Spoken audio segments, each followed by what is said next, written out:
Duc in Altum, put out into the deep. So Jesus said to Peter, put out into the deep and pay out your nets. This is Mission Live. You're with Roger from the MSC Mission Office. I spoke from time to time of the FMI sisters, Daughters of Mary Immaculate, and their founder was Bishop Louis Coupé.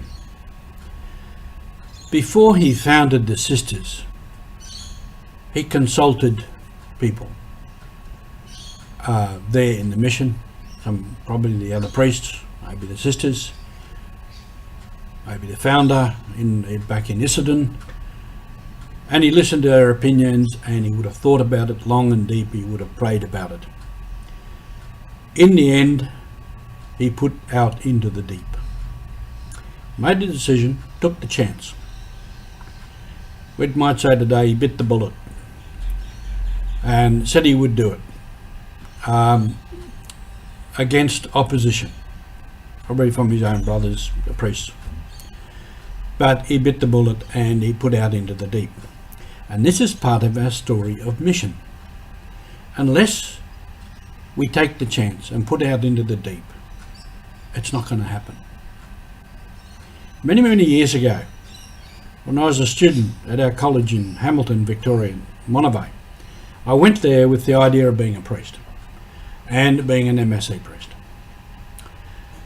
And then, of course, as I'm getting to the end of schooling in grade 12, I start to think, do I really want to do this?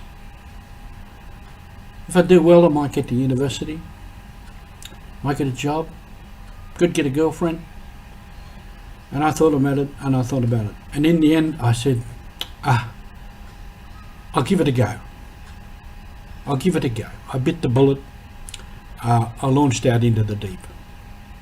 And I'm still here. For better or for worse, who knows?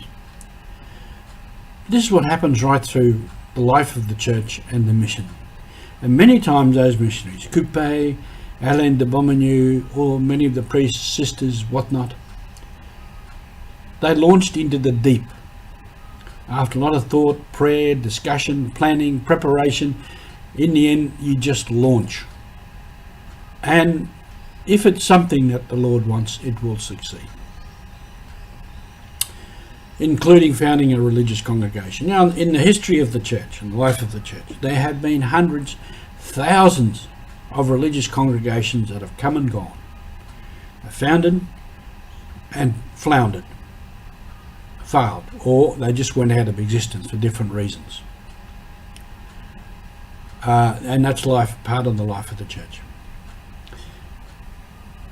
I remember reading a book about that, and the writer said, a religious congregation dies out for two reasons. It has done already now what God wanted it to do, and therefore has no reason to exist any longer, or it is not doing what God wants, and therefore has no reason to exist. And that's what's happened through the life of the church. Now, those two bishops, Coupé and de Beaumanoux, they both founded a congregation, one on the New Guinea side, one on the Papuan side, and they launched into the deep. They took a chance and they started. And they've both succeeded. And both have done very good work and are still doing very good work. And they're just two of the congregations that we could mention. And ourselves, we take a chance. You all have taken a chance in life in one way or another. You've decided to marry someone. You've decided to take a job. You've decided to go to this school or that school. When you're doing exams, you choose what to write or to your answers. And many other things in life, we take a chance. We make a decision after considering things, after reflecting, discussing, praying, and we take a chance. We launch into the deep. But part of life, certainly part of mission. If missionaries over the centuries and our missionaries that we have known in more recent years didn't take a chance and launch into the deep, then a lot of what has happened would not have happened. Welcome to the mission. Welcome to launching into the deep.